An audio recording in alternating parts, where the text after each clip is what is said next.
À Dax, nous avons appréhendé les activités périscolaires non pas comme des simples créneaux horaires qu'il fallait combler avec un système de garderie. Nous avons proposé des activités avec des objectifs pédagogiques que nous avons partagés avec les enseignants des écoles.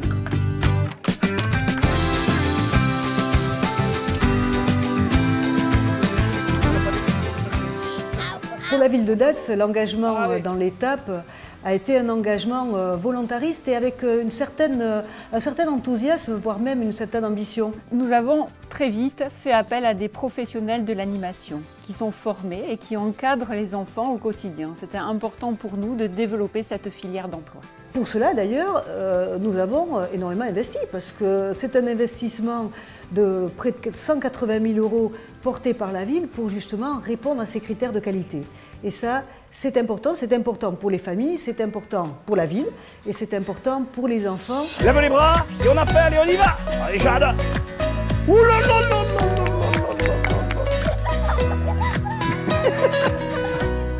Les objectifs que nous nous sommes fixés sont la citoyenneté, la réussite éducative et le développement durable. Pour la citoyenneté, ce qui est important pour nous, c'est d'accompagner les enfants qui travaillent en groupe, en équipe, autour d'un projet qu'ils ont choisi.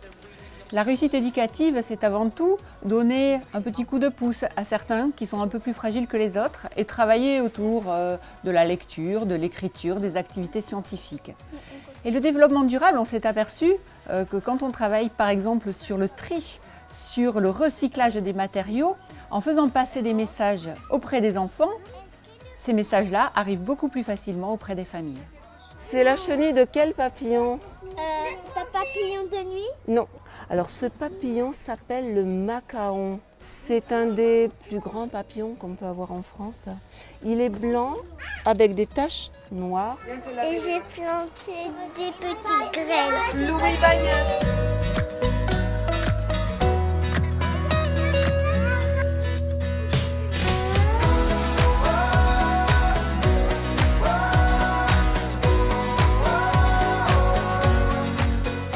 À Dax, nous prenons des initiatives, nous sommes ambitieux et quand la loi nous imposait des activités périscolaires de 3/4 d'heure, nous on a souhaité aller au-delà.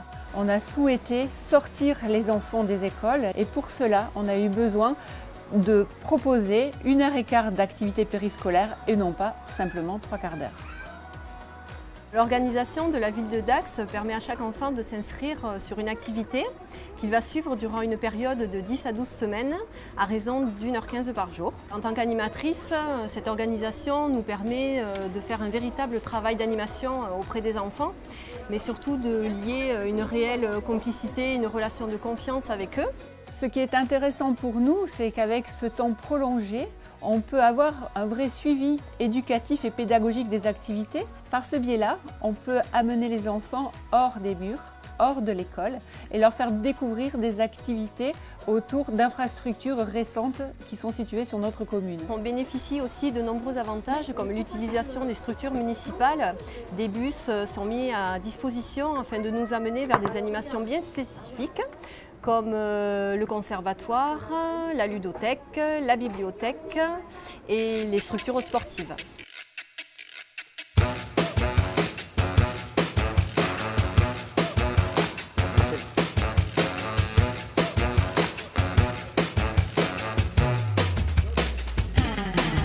En garde. Prêt? Allez. L'attaque est ici. Qu'est-ce que tu peux faire toi pour t'en sortir dans ces cas-là? Qu'est-ce que tu as comme idée? Voilà, lui faire rater son coup pour mieux la surprendre quand elle se replace, ou alors avoir l'idée un peu avant elle. Allez, à toi de trouver la solution.